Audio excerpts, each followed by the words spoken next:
Hello and welcome back to Miss Sosa's haircutting tutorial. We're going to be finishing up our clipper fades cuts. So we're going to go and we're going to transition and start working on the top part of our cuts. So we've already blended and faded the bottom cut. We did the low, the mid, and the high in our previous video. So now we're going to go into the top part.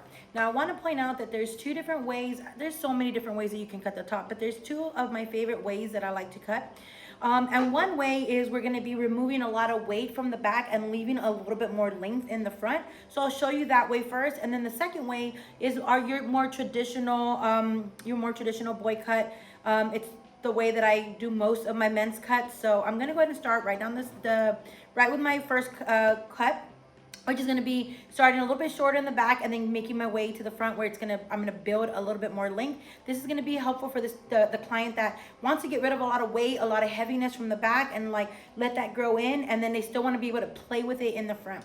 So I'm gonna go and I'm gonna start by creating a little mohawk section down the center, and this is gonna be my guide that I create, okay?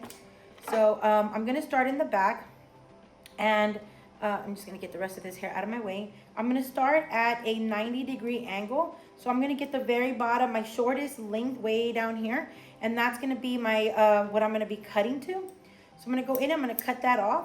Then I'm gonna straighten my finger angle out a little bit more and come more into like a 180 or a 90 straight off the head, coming straight to the front. So I'm gonna just bring in, you can see all that I'm gonna be cutting off. So I'm taking all the weight off the back and then just leaving a little bit more length, and you can see the length that I'm creating there in the front. I'm gonna create a traveling guide, so I'm gonna go ahead and take my next section. I always like to subdivide my section in half, my previous section, so that I know what I'm cutting to. So again, finger angle at a 45 pointing down at the ground, and then I'm going to straighten out, bringing that more into a 90 at the top of the head, following that all the way to the front of the head. Okay, and then we'll just cut the very front off, and this is going to create a little bit more length for him. Remember, anytime that you're cutting vertically, which is what we're doing, working from the way from back to the front, you can go back in and cross-check your work horizontally, and you can see that I've created a nice straight line. Okay, so this is probably about my last section here, and then I'll go in and blend the sides in a little bit in just a minute. Okay, and then remember, you're going to straighten your finger angle straight out. So just so you can get the front view, you can see kind of how I'm coming from the back to the front. So this is, like I said, this is for somebody that, you know, they want to remove a lot of this weight here in the back, but still leaving a little bit of that length on top. Okay, so that's the first way that you can cut it. The second way, and like I said, the more traditional way, is first of all, I'm going to start from my corners, and I'm going to start by blending in where I've created my weight line or my fade where it ended, and then I'm going to blend it into the other side. So I'm going to start at a 90-degree angle with my finger angle coming off of the base. And so you can see here where my shortest point is. And so what I'm gonna do, let me see if I can zoom in a little bit. Oh, yep, there you can. So what I'm gonna do is you can see my shortest point right down here, and I'm gonna just cut it to my longest point here. And really, I'm not too worried about the top. I'm just trying to blend that into the bottom. And I'm gonna work my way around. And I'm just taking, you know, again, you don't want to take giant sections. And you can see I'm just creating just a little bit of a weight line right here, which I'll go back in and blend in just a minute. And so I'm just going to work that around the entire head. Again, if you notice my my body angle, I'm standing on the left. You can do the left or the right, and I'm just working my way around. Okay, and just blending in. I'm using the hair that got left, and that's how I'm going to be able to establish or determine where my guide is. Okay, so you can see that I'm also taking that guide around with me. Let me see about zooming in. So here's my guide right here, and I'm just taking it off.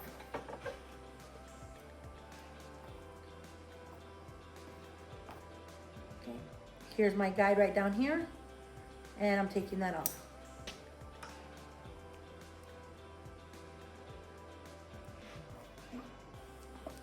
Now this side we didn't really cut it, so it's a lot longer, but again, you can still see my guide.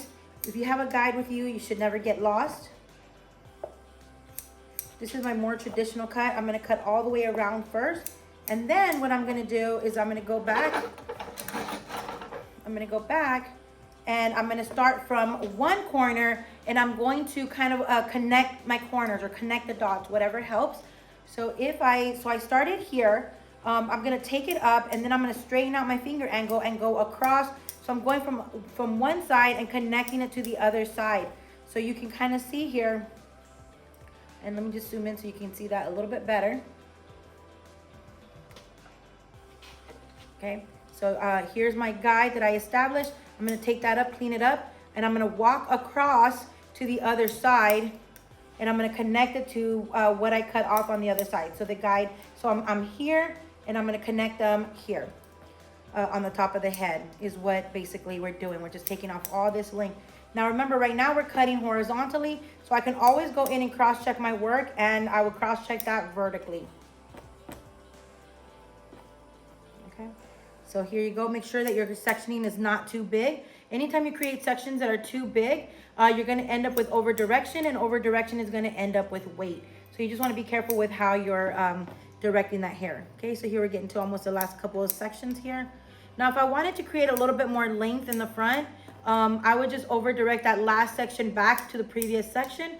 And then that way, I could just create a little bit more length if I wanted to. And this is what I mean. Here's my last section. I would bring it back. For this video's sake, I'm not trying to create that, so I'm gonna just cut it all off. And again, you're just connecting and blending from one side to the other.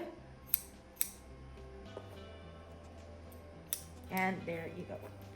Okay, once I'm done with this, and I'm pretty sure you can kind of see, I've created a little bit of a weight line here. And if you can't see, let me zoom in a little bit more. Oops, too far. Okay, you can see I've created a little bit of a weight line here, and I want to erase that. I want to kind of blend that in a little bit more. So I'm gonna go in with my blending comb and start blending that in with my clippers. So you would grab your clippers coming in at a 0, coming in with a 0. See, so that's closed. I'm gonna come in, I'm gonna use a blending comb, something like this. And I'm gonna bring this straight out. And so what I do is, you can see down here where I've already previously cut. A couple of things to be careful is, you wanna make sure that you're keeping an eye on your blade, because what'll happen is you'll take that blade, there you go, you'll take that blade, and some people will kind of create a line accidentally. So what I always like to do is, I'll come in right at the base of the comb, so that I don't go too far creating some kind of line in my cut. So I'm gonna go in, I'm gonna bring, and I'm gonna start to angle that comb out, and that'll establish a little bit more length on the top, and I'm gonna just go straight across. This is a great way to kind of blend that hair in. And you can see that I'm already softening up my line. If I need to go up a little bit higher, you can kind of angle that down. And then if you need to do any other kind of blending, I usually go back in one last time just to make sure that everything got blended out okay. So that's where this blending comb comes in, is going to be for your final blend. I will say that sometimes people have cowlicks right in this kind of, right at the top of the crown. And sometimes you want to ask your client if they want to take off their cowlick or if they want to leave it on. Sometimes if the cowlick stays longer, it'll lay down a little bit better. But if it's shorter, if it's a little bit shorter, it'll just erase for them. So you want to just ask your client what it is specifically that they want, and then just do that for them. Sometimes, like I said, it's easier to just take it off if it's really thick, or if it's just, kind of a hassle, and your client will let you know what they want. Okay, so for example, let's just say that we did have a cowlick here. I would just go in, I would just take this a lot shorter if my client agreed to that's what they wanted. And again, I'm just using my guide. You can see right down here where that's already been previously cut. And then I just kind of use my comb as some kind of buffer so that I don't go too short with that. Another way to think about it, as if you're carving kind of a little chia pet, is a good way that I like to describe it. So that you can just know that you're using your comb to kind of carve out or blend in anything. So at this point, I'm going to go back in. I'm going to see how does my blend look. Do I need any more blending? I think it looks pretty okay for the time being. Maybe a couple little spots, but I think for the most part, it looks pretty good. There's only one last thing that I like to do here. And I'll go in with my texturizing shears or thinning shears. And just remove a little bit of the weight from the top, just to add a little bit of texture. And these are my texturizing shears. They are a little bit bigger than your thinning shears. These are also called notchers. So they're gonna go in and just remove some bulkiness. You could always play with it and do a little back cutting or if you wanted to. So it doesn't have to necessarily be with your texturizing shears. You can add the texture. I'll just twist up a little section here and I'll just go in with my back cutting and that'll just break up. You're just trying to break up the solid line.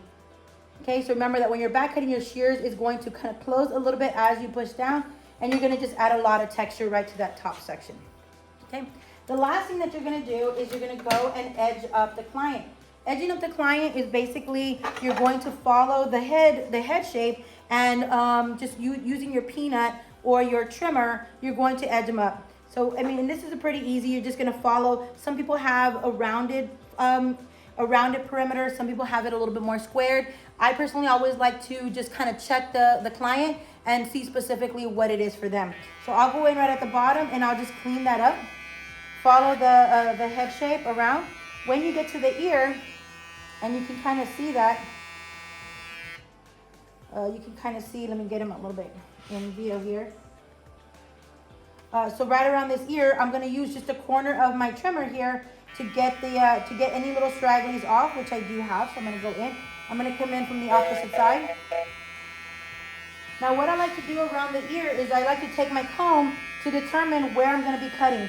So that way where I cut on one side, I can use my ear to measure where it's falling on the client. That way I never end up with a side round that's lower or higher than the other side. If I have an older client or even a man, like I'm always gonna check their eyebrows just to make sure that they don't need any trimming. If they do, I'll use my comb. I'll use the fine tooth part of my comb. I'll lift that hair up into the eyebrow and I'm going to trim that off. Okay, sometimes they'll have a beard. If they have a beard, you can use your trimmer to edge them up a little bit if they want to be a little bit more edged up. Or if they have a long beard and it's just a little unruly and they want to just get rid of a little bit of the fuzz, you can take your clippers, put a number on there, whatever number that they like to use, and then just bring it off. Or go in with a 0, take it completely off. If you needed to go any shorter than that, as a licensed cosmetology, we are not allowed to use an actual blade, but we do have these little boxes. Now these little boxes will get as close to the skin as we can get as cosmetologists. So you can always go. Now the thing is that this one's a really little one, so it will take a lot more time to be able to get in and take all that hair off. And so you gotta just kind of work it. Let me zoom out a little bit. So you do gotta just kind of work it as you're working your way through the hair. So if I were to do it right back here in the back, you can kind of see, too far. Okay, you can kind of see how it's working.